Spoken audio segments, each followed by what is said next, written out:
All right, guys, in an unprecedented and shocking move, Finance Minister Chrystia Freeland announced her resignation, as I'm sure you've already heard, just hours before the delivery of the federal government's fall economic statement. Now, this unexpected development leaves a major void in Prime Minister Justin Trudeau's cabinet at a time of specific political and economic challenges. We've been talking about how unhinged this party is and has been for years. We're watching it in full effect happening right before our eyes on a day when another cabinet minister has resigned. Freeland's resignation was triggered by Trudeau's decision to remove her as finance minister from the finance portfolio. And he wanted to offer her another cabinet role because this feminist prime minister believes in supporting women's rights, is what he said right before he went forward and asked her to step down from her role as deputy prime minister and finance minister. So in a candid resignation letter, which she posted on social media, she called out her boss and said, "The only honest and viable path is for me to resign from cabinet." She also criticized Trudeau's economic politics and policies, calling for an end to what she describes as costly political gimmicks. Her words exactly. And urged him to adopt a more collaborative approach as she's concerned about President-elect Donald Trump's looming tariffs. The finance minister is resigning in the middle of an economic crisis, and a fifth of his Liberal caucus has lost confidence in him. Justin Trudeau has lost control, and yet he clings to power. We cannot accept this kind of chaos, division, weakness while we're staring down the barrel of a 25% tariff from our biggest trading partner and closest ally. Now is the time for a carbon tax election to turn the decision away from me or Mr. Trudeau or Mr. Singh or Mr. Carney and put it in the hands of the people. Right now, Canadians are struggling with the cost of living. I hear it everywhere I go. People cannot find a home that they can afford. They can't buy their groceries. And on top of that, we have Trump threatening tariffs at 25%, which put hundreds and thousands of Canadian jobs at risk.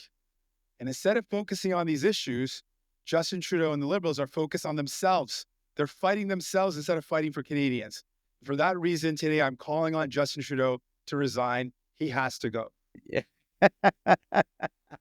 You're willing to call for him to resign, but you're not willing to go on the record and state that you will indeed vote no confidence. What kind of a response is that? Does this current government, should they be allowed to stay in power or not? And at this point, he's flat out said that this leader should resign. But you don't want to go to the polls? It seems that everyone understands that this NDP leader is only trying to stay in power to get to the point where he can get his pension for the rest of his life. That's it. There's no other reason. You've already said it. You've already said that he should not be in power. You would not admit that if someone else came in power that you might support them. So you're trying to ride the line. He's trying to ride the line. There's no spine in that. But all Canadians want this party out. The vast majority of Canada wants this party out of power. They have shown that they've overstayed their welcome. For whatever good they've done that you may be enjoying, that I may be enjoying, it is time for this current administration to step down. It's time to allow the Canadian people to vote in a new government to do as they wish, to take on Donald Trump and their administration for the next 4 years.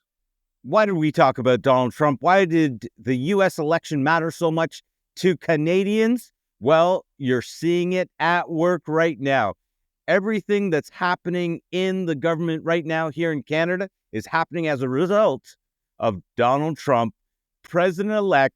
He isn't even in power yet, and he is already moving the Canadian political system just by his, shall we call them, threats? And we're watching it happen. It's playing out right now. Here's the real thing. As investors, we need to have the mindset that money has. Do you think that the big players in the game are worried about any of this right now? No, this is all a bunch of distraction. Make sure you keep your eyes on the prize. You're moving forward with your investments. You're making sure that you're protected. You've got your cash reserves. You're doing what you need to do so that this does not bleed into your Christmas and New Year's. Understand that this is nothing more than a blip on the entire stage of your life and your investing journey. Don't let it get down, guys. We got your backs. We've continued. We've been through worse than this, and we're going to continue to move forward, building wealth right here on the Four Horsemen of Real Estate Podcast. Even the ones around trusting their word, they walk the talk in the world of investment. They make their mark.